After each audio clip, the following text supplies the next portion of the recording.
Masa and Sham, drawn by tales, stand before an ancient mosque, its intricate facade hinting at forgotten stories. They enter, marveling at the quiet beauty, their attention caught by faded mosaics on a rarely noticed pillar. Among the perfect patterns, Sham spots a small, almost imperceptible symbol, intentionally placed yet strangely out of sync. This anomaly sparks their curiosity, leading them to search for similar clues, scattered like a cryptic puzzle. Their quest leads them to a forgotten gallery, where more symbols emerge, telling a fragmented story. A final symbol, hidden behind a loose stone, reveals a small ornate key and a narrow hidden archway. Inside the hidden room, they discover ancient scrolls, their pages covered in symbols they now piece together. The symbols translate into a message from the mosque's founders: to build a community, build kindness in every heart. They realize the secret isn't a hidden treasure, but a timeless instruction to nurture empathy and collective spirit. Inspired, Masa and Sham share the founders' message, igniting a new wave of generosity and cooperation in the community.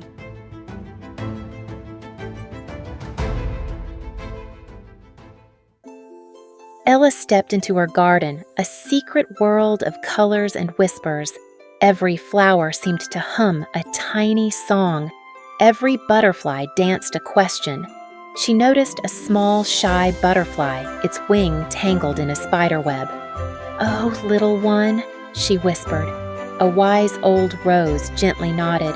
"Be careful, Ella." Ella used a soft leaf to carefully free the butterfly's fragile wing. The butterfly wiggled free, then flew a happy little dance around her. Suddenly, a dark cloud appeared, dimming the garden's colors. The rose urged, "Find the sun petal. It will make the colors shine." Together, they found the glowing sun petal, and the garden sparkled. Ela knew her garden held endless adventures and wonderful friends.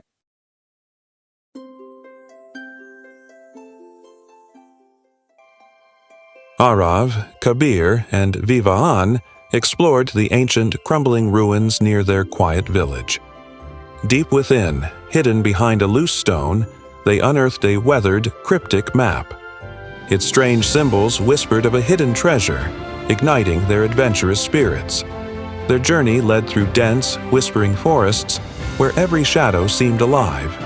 They braved dark, echoing caves and crossed treacherous, slippery rockfalls.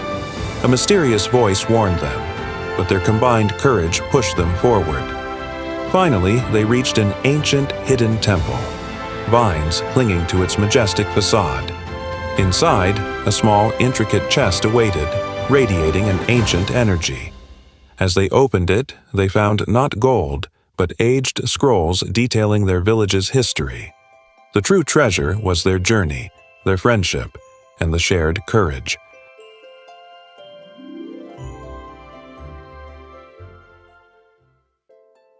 Lily ventured into the bright, whispering forest.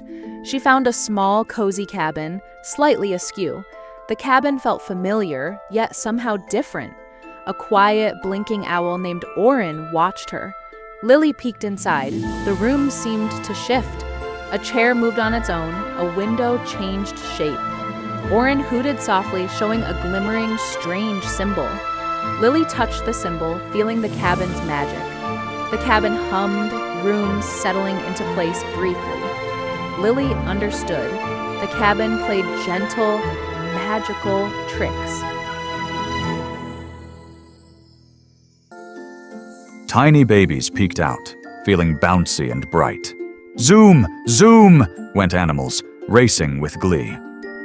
Pip and friends giggled. Let's dance and ride! Pip danced on Whiskers fast as could be. A big, thirsty flower needed help to grow. Whiskers found water. Let's pour it down low. Drip, drip, drip. The flower started to bloom. The flower opened wide, filling the room. Babies danced and played, with friends all around. Sleepy babies snuggled, happy and sound. Lila loved sunny beach days, building sandcastles. Her shovel hit something shiny, a pearly shell. Lila picked it up. Inside, a tiny map. Friendly crab Pinchy scuttled by. Lila showed her map. Map showed a big sandy hill. "Let's go," Pinchy pointed. Up the sandy hill. Feet and claws wiggled. At the top, a surprise. A magnificent sandcastle, sparkling. A tiny, tricky door. Lila pushed, Pinchy nudged. Creak open. Inside, a small glowing pearl. It shimmered, full of colours. Lila and Pinchy smiled. What a wonderful adventure. Curious secrets.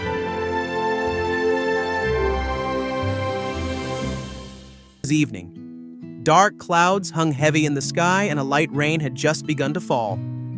Arav stood at the bus stop, an old book in his hand. Suddenly, Zia ran up, stopping near him. Her hair was wet from the rain and a faint smile played on her face.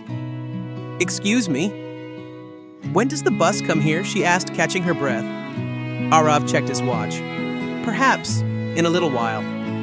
A comfortable silence, the girl smiled. "By the way, I'm Sia." "Arav," he replied softly. The rain intensified. Both moved closer under the shelter. The conversation flowed from weather to books to dreams. "You know," Sia said, "I like meeting strangers in the rain. Sometimes they turn out to be the most special people." Arav smiled. "And what if that stranger becomes a part of your story?" Sia looked at him, something different in her eyes, as if she wanted to remember this moment forever. The bus arrived. Shah started to board, but before leaving, she turned back and said, "If it's meant to be, we'll meet again." Arav remained standing there, a strange hope stirring in his heart as the bus pulled away, leaving him alone at the bus stop. 1 week later, Arav stood at the same bus stop again, perhaps not even knowing why himself. The rain started once more. And then, "You're still standing here?" Arav turned. It was Sia. She was smiling, and this time she also held a book in her hand.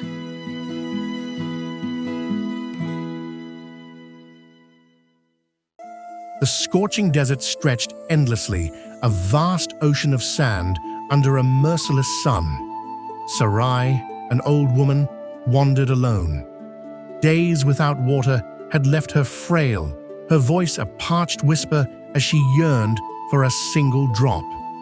With the last of her strength, she lifted her gaze to the boundless sky, her heart aching for divine intervention. A figure materialized from the shimmering heat haze, serene and luminous. It was Isa, who approached her with gentle concern. "What troubles you, mother?" he asked softly, his voice a balm against the desert silence. "Thirst," she rasped, her eyes pleading. "I have no water. My strength is gone." Isa closed his eyes, his hands raised in solemn supplication, his spirit connecting with the heavens. From the dry, cracked earth, a spring of pure, sweet water miraculously burst forth, flowing freely. Sarai drank deeply, feeling life surge back into her, her spirit renewed, and her body made whole again. Isa smiled. "Have faith, for Allah's help is always near, even in the bleakest of times."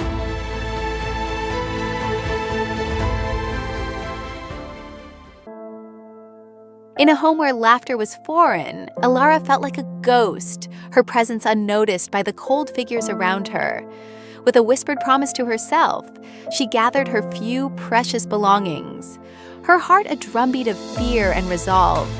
The city swallowed her whole, a kaleidoscope of strange lights and unfamiliar faces. Each step an uncertain leap into the unknown. Days bled into nights, her dwindling supplies mirroring her fading hope. The city's indifferent hum, a constant companion.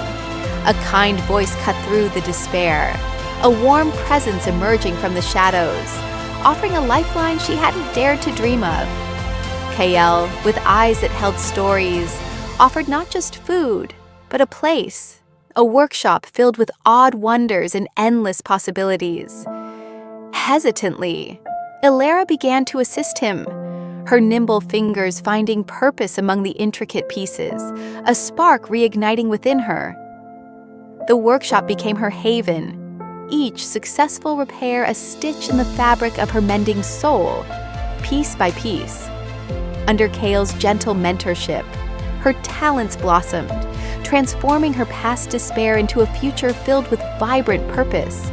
The city that once swallowed her now hummed with possibility. Her path no longer unknown, but crafted by her own hands, guided by a new light.